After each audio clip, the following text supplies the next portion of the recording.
One day, I was perusing YouTube and I came across a video by a defense analyst called Ryan Macbeth about 7 things that Russia was doing well in its conflict with Ukraine. However, the points and arguments in this video were, in my opinion, so poor that they did not represent reality and had glaring mistakes riddled throughout. They would only further propagate the already widespread misinformation regarding this conflict and its belligerents. I've been following the war in Ukraine since the invasion, and this video brought up a number of points that I had to follow up on due to their nature and the bewilderment they caused. Now, I have to start by saying that this video no way supports or condones Russia's actions, but I've had a few people reach out to me and ask me what Russia is doing right. And this is the kind of information we need in order to realistically assess an adversary. Wishful thinking does not win wars. I do agree with this point. It is important that we look at both the good and the bad of any adversary in order to develop the fullest understanding of their capabilities. That being said, although I agree that wishful thinking does not win wars, Macbeth continues to provide theories and ideas that are far from widespread or believed. On more than one occasion I had to pursue my own research as Macbeth had failed to provide adequate sources to support his claims. His example of Russian reactive armor being filled with packing material is one such claim. Whilst I understand it's likely hyperbole, it is a theory I had never encountered before. On closer inspection, the only implications I could find of this were on Quora and in the following image on Reddit. This shows the quote egg carton armor having fallen out of an ERA brick. However, upon further research, and as suggested below in the comment section of that very Reddit thread, was that these packing materials are actually the spaces for the ERA as shown in this diagram. The Army invested hundreds of hours of schooling and professional development in order to just mint one of me. And you have to go to school every time you get promoted past the rank of E5, but it's not cheap. And that's kind of why Russia doesn't have these mid-level NCOs. It's really expensive to have all this professional development. I cannot claim to know the true inner workings and rank authority of the Russian military. I am not in it. However, I was able to find 2 sources from May 2019 quoting then head of the Southern Military District, Alexander Dvornikov, stating, "The Sergeant Major is the first assistant of a unit commander capable of temporarily replacing an officer. He elaborates by explaining that the U rank is to ensure discipline and, using their own example, help soldiers achieve success in combat and professional training. Evidently, throughout the 2010s, the Russian military recognized the lack of a strong NCO base and sought to correct it through reforms. They did so by having their NCOs become the backbone of the professional military and offer support to their officers in operations not entirely dissimilar to that of Western NCOs."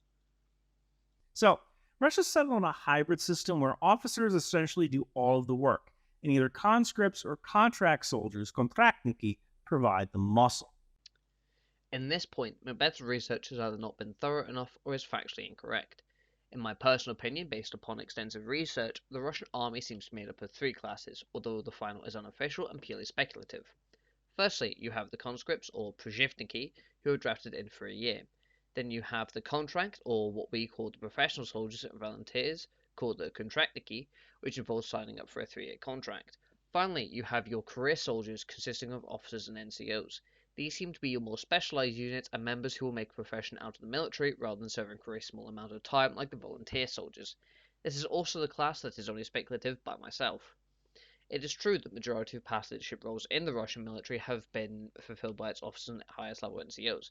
However, in my inclusion of the quote, we can see that it was potentially already considered an outdated system, and the Russian military prior to this current invasion was already reforming to a more similar style of NCO to that of Western militaries. Although Dvornikov did admit that it was an experiment, and we cannot know how widespread these new sergeant majors were. Now, in the past, Russia solved this problem by just not having light infantry. This is why you see so many BMP armored personnel carriers and artillery heavy battalion tactical groups. The idea is that the artillery pounds the living daylights out of the enemy, and then the BMPs roll in and crush the surviving infantry. Macbeth's inclination that Russia does not have light infantry appears to stem from a lack of understanding of the role light infantry actually plays, and is a point I have seen raised elsewhere, so I cannot put the blame solely on Macbeth. Light infantry are your more mobile, preliminary striking and raiding forces. However, Russia, although not having light infantry on paper, does have troops that perform the role. They have a large number of mechanized infantry or the motorized rifle battalions, as well as having forces such as the VDV. These forces are used in the light infantry role of striking and raiding. As we saw with Hostomel Airport, Russia can and will use its lighter or mechanized infantry to try and exploit or take territory ahead of a mine advance, including those of strategic significance. However, It should be noted that with her Stomogul attack in particular, it is estimated that Russia lost 90% of its paratroopers. Therefore, while Russia does have these units on paper that can perform the role traditionally dedicated to light infantry, the effectiveness of these units is still under question. Western sanctions have had an effect on the Russian acquisition of semiconductors, so Russia has resorted to importing chips illegally from the black market. Hong Kong shell companies to India, India to Russia. The true effectiveness of Western sanctions is up for debate. Some areas are in fact likely to be relatively unaffected, such as with their tank refurbishment programs. However, that's a separate argument as to whether that comes under manufacturing or simply factory use, since these tanks are already built, just being pulled out of storage and modernized with contact and relic TRA, laser rangefinders, improved optics, and so forth. Furthermore, if we look at this image and believe what the Ukrainian website Pravda suggests, then as much as 81% of components inside certain Russian missiles come from the United States, with a further 8% from Switzerland and 3% from Japan, all of whom have placed sanctions on Russia. To counter this, however, I looked at the import of Western components after the invasion. After conducting research and going back to that Pravda website, they linked a paper by Yermak McFall, in which not only was it mentioned that during 2021 Russian import of computing components increased dramatically, likely indicating a stockpiling effort, but for the entire year of 2022, import of components were only down 16%. That, added with the stockpiling, likely means that Russia still has a sizable quantity of components needed for its more advanced guided missiles. Going back to tank refurbishment, although he used Covert Cabal's video as a source for how Russia is actually refurbishing their tanks, his video, although fantastically researched and very thorough, doesn't mention anything about how Russia goes about refurbishing its tanks. The only thing the video dives in depth in is the amount of potential tanks Russia still has in its storage and their decrease in number. And although it is a very good video, it is sadly 8 months old, and just due to the nature of conflict, it is likely to be too out of date for a video 8 months down the line. However, although not linked in Macbeth's video, Covert Cabal does in fact have a video about tank refurbishment that speaks about the factories involved with tank refurbishment and those factories' other roles during non-military contracts alongside the subsidies the Russian government pays to them. Video will be linked in the description. So while Russian manufacturing is definitely feeling the pain of continued demands and sanctions, their industrial base is still continuing to crank out weapons, although lower tech weapons. So that's one thing they're doing right. It is difficult to find the exact effect the sanctions are having on Russia. Obviously, see previously for the effects of sanctions on computer components. However, after reading a technical report by the Joint Research Centre of the European Union, it details all the raw materials that are not foodstuffs imported by European countries. As we see, a large amount of Europe relied heavily on Russian exports to sustain themselves, notably in the areas of fuels, woods, chemicals, and metals. This report, however, was compiled based on data from 2020. Thus, it stands to reason that with the sanctions in place, Russia likely has a larger base of raw materials to pull from since it's no longer exporting these goods. I was unable to find data about Russian material imports, however, I did find a website that suggested Russia's largest import was in mechanical components and broadcasting equipment, with the majority of its imports coming from China.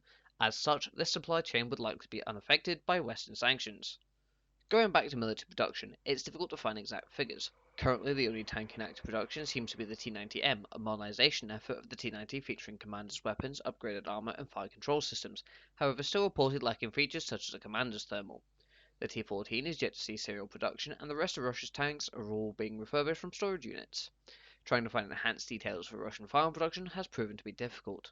I could make a series of estimated guesses, such as that it's likely machine guns such as the PKM are still being made, since the PKT is being made for tanks and at the same weapon but with different fire control systems, but that begins bordering into speculation and hearsay.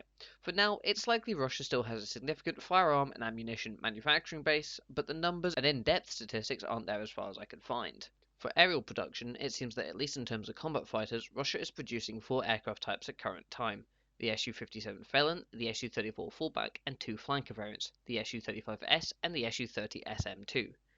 As such, only 2 of these types, the Su-35S and the 34, have been involved with fighting in Ukraine. Su-30 SMs have also been engaged, and some lost, however I have been unable to verify if these were SM-2s. For helicopter production, again I've been unable to find exact amounts of helicopters currently being produced.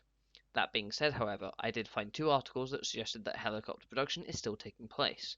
The first is from 2021, but suggested that by the end of that year, Russian helicopters would start mass producing the Mi-26, with some evidence suggesting that it did indeed go ahead with that decision.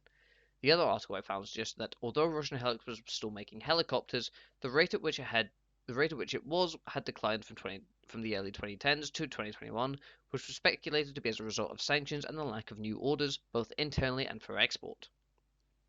According to Russian media, though, back in January of 2023, Russian forces received the first 4 K-52Ms, a modernized K-52 variant. However, considering that Oryx suggests that as many as 37 K-52s of the 133 produced as of 2022 have been lost, over a quarter of the fleet, mind you, production will likely need to be ramped up in order to rebuild these numbers. So while Russian manufacturing is definitely feeling the pain of continued demands and sanctions, their industrial base is still continuing to crank out weapons, although lower tech weapons. So that's one thing they're doing right. As I've hopefully demonstrated, Russia is not turning out weapons of a lower technological base than previously. It is obviously the opinion of many analysts that on the whole Russian technology is lacking compared to the West, but as I have hopefully proven, Russia is still manufacturing their most modern equipment whilst at the same time modernizing their older equipment from storage.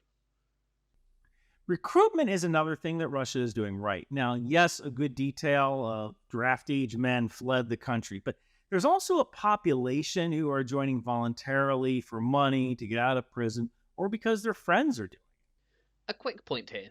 A good detail of people leaving is a severe understatement. The Kremlin reported that 700,000 military-age males had fled the country from the mobilization last year, with upper estimates suggesting that as many as 1.2 million people left the country. Over time, low amounts of those people have trickled back into Russia, but a significant amount remain fearful of continued draft efforts or a second mobilization. And that's probably how Russia is meeting its recruitment numbers. You have guys who are filled with the invincibility of youth and the certainty that it won't be them who dies. There's also recruitment propaganda everywhere. Look at this billboard. This was sent to me by a Russian fan. Funny thing is that women mainly have administrative, nursing, and clerical roles in the Russian army, and most women who join are actually the husbands of kontraktniki who become cooks at the base dining facility and so on. Russia is allegedly meeting their recruitment goals, but we must be mindful that information warfare is paramount, so I will try to give the best picture I can. Russian propaganda for the military is everywhere. See these two images for examples. They use tactics such as suggesting you are less of a man if you don't enlist, or offer packages to spouses of servicemen in the hopes of bolstering numbers. On top of that, Russia increased the pay of soldiers to be as much as 14 times greater than other regions of Russia in an effort to entice more recruits. It is my speculative belief that money is the greatest attractor for volunteer soldiers, and I would personally say that many of the men motivated to enlist do so out of pride or to serve alongside their friends. However, those most likely to enlist probably already have done so by now. We are over a year into this war after all. However, that's only one side of the coin, as Russia also has their conscripts and they have recently tightened their conscription laws to bring in new recruits. Prior to this, enlistment officers had to physically meet you in order to confirm the draft. A text message was more of a warning. Post law change, these text messages are now the confirmation of draft, and you must arrive at a military office within 7 days, and you'll have your passport and driving license temporarily confiscated in an attempt to catch draft dodges. As for numbers of draftees, the spring call-up of 2023 targeted 147,000 new recruits, which many considered to be an ambitious number. It's been stated that numbers of recruits available in the conscription demographic hasn't changed sufficiently to keep up with the military needs. As suggested by Ilya Kishnitsky, a professor of demography at the Southern University of Denmark, this draft is likely aiming to catch draft dodges. However, it is important to note that Russia wants to increase its combat personnel numbers and raise the conscription upper age limit to 30. There are fears that a second mobilization could take place later this year, both from citizens and outside observers. With this second mobilization, they could significantly bolster their forces' numbers, yet the only data we can access so far is that which is released from the Kremlin themselves, who are overwhelmingly biased to release figures that would imply that they are indeed meeting their targets. The reality of the situation is really anyone's guess. Now, since the summer of 2022, the amount of artillery given to battalion tactical groups has been pulled back. And it seems like these artillery units were kind of placed in artillery brigades, which can be called upon to support various axes of attack. I think this is most likely the result of HIMARS strikes on ammo dumps. Russia just couldn't keep the battalion tactical groups supplied with artillery rounds, so it just became more efficient to consolidate everything so the logistics is simplified and then just slice these guys out as necessary. He only spends a minute talking about fire support in total, but although I've clipped it, I will talk about all of it. There are three types of fire support: ground, air, and sea. Naval fire support has likely been lackluster at best, so we'll focus on the other two. According to Oryx, Russia has lost 245 towed artillery pieces, 428 self-built artillery units, and 212 multiple-launch rocket systems. This, coupled with HIMARS and now Storm Shadow strikes against logistic facilities, alongside counter-battery fire and drone strikes, likely led to Russia reorganizing its artillery to form brigades that fire into sectors rather than having artillery battalions in their tactical groups. Russian doctrine focuses heavily on artillery. During the 2014 annexation of Crimea, it is estimated that 85% of Ukrainian losses were due to artillery. However, that is a double-edged sword. It proves that Russia and its artillery can be devastating, but it also gave Ukraine a direct tactic to learn to counter, as we have now seen with the drone strikes and the artillery radar. On top of this, Russia supposedly fired some 12 million artillery shells in 2022, with as many as 60,000 shells per day. That number is expected to drop to 7 million for 2023, with days that have 25,000 shells being fired becoming increasingly rare. With the destruction of the ammo stockpiles and the supply line being stretched ever thinner, Russia has begun to move from area denial to drone-directed attacks, thus increasing the efficiency per round of the artillery and allowing them to conserve ammo.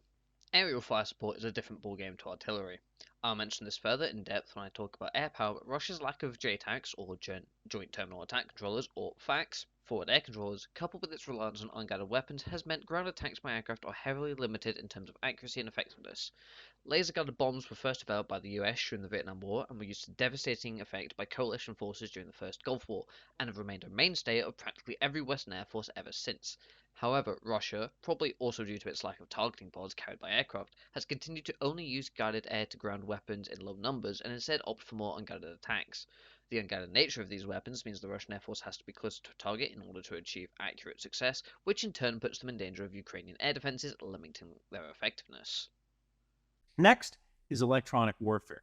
At the start of the invasion, Russia kind of squandered its electronic warfare assets to the point that the Bayraktar drone was just carving up units. But I would say the Bayraktar really hasn't been seen since maybe June of 2022.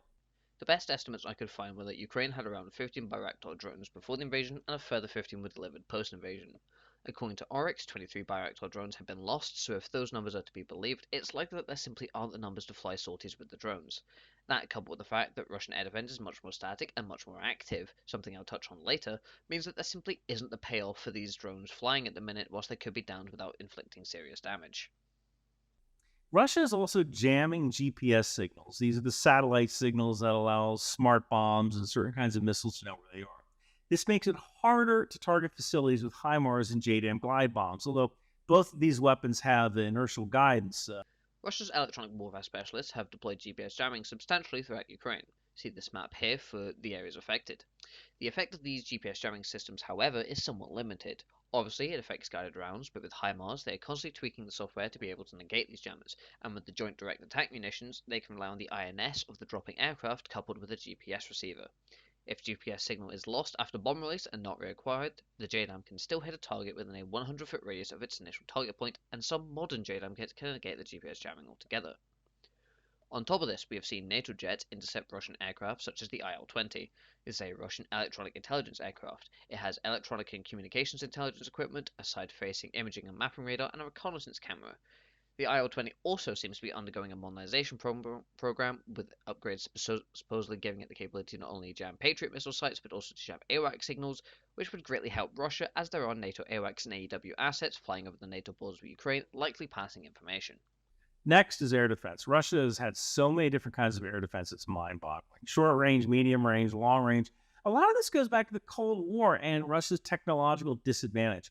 NATO always had an advantage when it came to the miniaturization of electronics, so they could afford to put advanced radars inside fighter jets because they could do computers and miniaturization really well. But for Russia, it was always just cheaper to put all that computing power in a bulky trailer on a SAM site on the ground instead of figuring out how to miniaturize the technology and make it fly. Here's where Macbeth begins to lose me in his arguments. For instance, just because you have a varied air defense net does not make it good. You can go from things such as the MTLB with ZU-23 autocannon, to Shilka, Tunguska, Pantsir, Buk, Tor, to your S-300, S-400, and allegedly even the S-500 deployed around Moscow. Yet these assets actually need to be turned on to do something. Take this video for example. This is a Ukrainian drone flying over a Russian Buk system completely unnoticed and unopposed. During the main Russian push through the country, the lack of inter-service coordination meant that Russian air defense was often turned off to prevent friendly fire. However, it should be noted now that the Russians are in much more static positions, their air defense can be turned on and has had a noticeable impact, but kills by SAMs versus air targets are not publicized as far as I can see. And with the AGM-88 Harm being retrofitted onto MiG-29 Fulcrums, the Russian air defense net is still a long way from proving it is truly effective, which he admits at the end. Secondly, the part about the Russians putting radars into SAMs compared to the US putting them into jets is just false. The United States also worked on their own SAMs, such as the Hawk, the Nike Ajax, and most famously, the Patriot sight. But also, the Russians put radar into fighters, the MiG-29B and later, the Su-27, MiG-25, MiG-21, all have radars. The difference in the assets and their focus is down to doctrine. Because of NATO, Western countries relied more so on the overlapping airspaces and the development of an intertwined quick reaction alert network to provide their defense. We see with the Avenger and Linebacker programs that the United States recognized their shortfall when it came to protection of ground elements. SAMs were seen as more of a kind of final defense line more than anything else. In the Soviet Union and later the Russian Federation, they treated SAMs in much the same way as artillery for ground forces. You had the long-range SAMs, S-200s and so forth, for protecting important static targets, and you had your more mobile air defense assets, OSAs and Strelas, for protecting the ground forces from an air threat.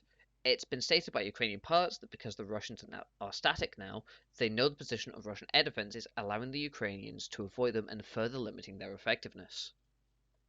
Next is air power. This has been kind of weird because for the first few days of the invasion, Russia suffered horrendous losses and had to restrict themselves to just flying high combat air patrol. This has been pretty effective in reducing what the Ukrainian Air Force can do. Russia mainly uses MiG-31 Foxhound interceptors or Su-35 flankers to orbit inside Russia, and when they see a Ukrainian plane, they fire AA-13 Axe-Head long-range missiles from up to 124 miles away.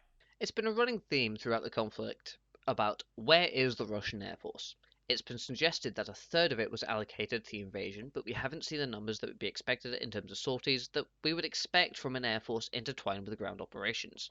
Look at the 6-day war where Israel flew 960 sorties using 220 fighters in one day, or look at Operation Desert Storm with 812 sorties flown in the first 24 hours.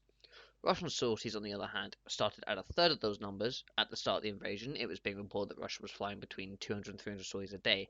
Now it's being reported that as little as 10 sorties a day are being flown, and as suggested, the majority of these are combat air patrol, not direct engagement sorties. Furthermore, Macbeth mentions the AA-13 Axe-Head missile, or the R-37 in Russian terms. To me, it sounded like he suggested that these missiles were being used to achieve kills on the battlefield. Like I said prior, kills by SAMs or air-to-air engagements cannot be differentiated. However, the R-37 is a missile that was designed to take down larger utility aircraft such as transport and AWACS. Its effectiveness against fighters will be extremely limited.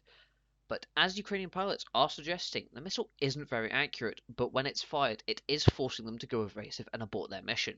So although the missile doesn't seem to be achieving high kill rates, it is decreasing the number of effective sorties Ukraine's pilots can conduct. Also, it seems like Russia's Ka-54 Alligator attack helicopters are being used very effectively at Ukrainian breach points. These helicopters are firing guided missiles at targets up to 10 kilometers away. There's really no answer to this other than hitting those bases and getting the helicopters out of the equation. This is the first time I'm going to be like this, but nearly everything in that is wrong. Firstly, the Ka-4 doesn't exist. It is the Kamov, now Russian helicopters, Ka-52 Alligator, a two-seat Russian helicopter that specializes in armed reconnaissance and attack. Now, as to their effectiveness, the Ka-52, according to Oryx, has suffered 37 losses, or 28% of the entire produced fleet. They account for the single greatest helicopter loss by type, and again according to Oryx, with 97 Russian helicopters being lost, this makes 38% of all Russian helicopter losses attributed to the Ka-52s. Furthermore, the Vikir missile, the main anti-tank guided missile used by Ka-52s along with other Russian helicopters, has an engagement range of up to 8 kilometers according to the Kalashnikov group. 8 kilometers would put those helicopters well within range of Ukrainian air defenses or even MANPAD or man-portable air defense launchers. Vikirs have been used, but their usage has been far from widespread and commonplace. We have thus seen that the majority of Ka-50 usage has been relegated to conducting lofting attacks with unguided rockets. Lofting is the tactic of pitching the aircraft up and firing the rockets on a ballistic trajectory to give them more range. This obviously helps limit the exposure to potential threats the helicopter could face, but has the drawback of being relatively inaccurate and also acts more like a saturation attack rather than a directed attack. His final point suggests that the counter to the Ka-52 is air power, and the F-16, which might not arrive in time. Now, I am British, and as such, we will use the Royal Air Force definition of air power to gauge how both Russia and Ukraine might counter each other. Air power, as defined by the RAF, states the ability to project power from the air and space to influence behavior of people or the course of events. They also state that air power provides four roles: control of the air mobility, intelligent situational awareness, and attack. So, control of the air. Neither side has air superiority, likely in due part to the air defense nets that are still in play. Russia allegedly has around 370 fighters, primarily the Fulcrum and Foxhound, and 350 flankers of various types. These jets can be multi-role and have also been seen to be equipped with electronic countermeasures pods, although the effectiveness of these is uncertain. The Russians also have the Kh-31 anti-radiation missile, which has been seen to be used against Ukrainian forces to varying degrees of success. Ukraine, on the other hand, has a much smaller fleet of jets, but they're operating inside their own airspace, mainly flying defensive missions and behind the safety of their own air defences. This has allowed them to continue to deny Russian aerial advances. With the F-16s that could be sent alongside the Saab Gripen, this could mean that Ukraine would not only have the aircraft to conduct more combat air patrols, but also fast hit-and-run attacks utilizing Western jets and weapons on Russian positions. Air mobility is the ability to transport men and materials by air. Initially, it looks as if Russia was doing well in this aspect, as we saw floods of Mi-8s over Ukraine. But as the conflict continued, the flights of these transport helicopters dramatically decreased, mainly flying over either Russian or occupied territory. On top of that, most of the fixed-wing transport seems to be locked inside Russia, potentially flying men and materials about, though this cannot be confirmed. Ukraine also uses Mi-8 and has suffered significant losses. However, Ukrainian losses are being replenished. Croatia has recently gifted 8 Mi-8s to Ukraine, and with more helicopters being sent, such as those from Afghanistan or the British Sea Kings, the helicopter fleet will continue to transport essential supplies and reinforcements inside Ukraine. Their fixed-wing assets have been grounded or restricted to flying to Western allies and back again. As far as I can tell, there have been no attempts to use them to airdrop supplies. Russia's intelligence and situational awareness fleet significantly dwarfs Ukraine's, but how much of it is used is unknown. Russia has the previously stated IL-20s, which are intercepted by NATO jets. The A-50, which is Russia's AWACS, also is in service, although only 8 may now be available, and with the loss of at least one Su-24 reconnaissance variant, it shows that the recon versions of Russian fighters and strikers are also being deployed, likely passing intel and force locations back to intel analysts. Ukraine, on the other hand, has extremely limited numbers of these assets. They have lost an Su-24 reconnaissance variant, one of 9 they had in service as of 2019. They also have 3 AN-30s, but I couldn't find any information as to their status. Finally, the Ukrainians have been using drones for both recon and attack. The Ukrainians are working on drones that could also conduct signals and radio intelligence alongside visual mapping and data gathering. Perhaps the biggest boost to Ukraine's aerial intelligence is the use of NATO assets. With NATO AWACS and signals intelligence aircraft such as the E-3 or RC-135 River Joint respectively, operating in the NATO borders to Ukraine, they are able to provide more near instant and constant intel to Ukrainian forces, and that's without mentioning the satellites that Ukraine can also request intel from that belong to the US. Finally, we have attack. A lot of this can be linked to control of the air, as I mentioned earlier, so I'll add new parts here. Both sides have started using drones and loitering munitions. In the early months of the war, Ukraine made devastating use of the Bayraktar drone, which paved the way for unmanned warfare. Now, drones and loitering munitions are commonplace on both sides. Russia does have a significantly larger strike aircraft fleet with cruise missile and long-range standoff weapons. However, with Ukraine getting the UK's Storm Shadow cruise missile with its range of over 250 kilometers and retrofitted onto Ukrainian jets, Russia's standoff edge is being dulled. Furthermore, whilst Ukraine continues to operate from their own territory and Russia continues to be the aggressor, the favour in delivering strike packages will continue to swing in Ukraine's direction, especially if they are to be believed when they say they know the location of Russian air defences. Finally, as I mentioned previously, Russia has a lack of JTACs, therefore any strike package that is needed by ground forces cannot be accurately called in and deployed by the Russian Air Force in support of its ground units. Now, what Russia has managed to do is get a lot of people to buy into their narrative for the same reason that the Harry Potter series is so popular.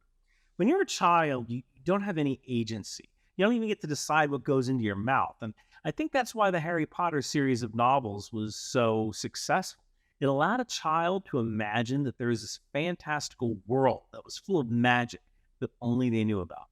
Only they knew the secret. There were powerful wizards, and this was a very potent fantasy for a child. So when Russia manufactures this secret world full of biological warfare labs and child organ harvesting rings, you get to feel like a kid again.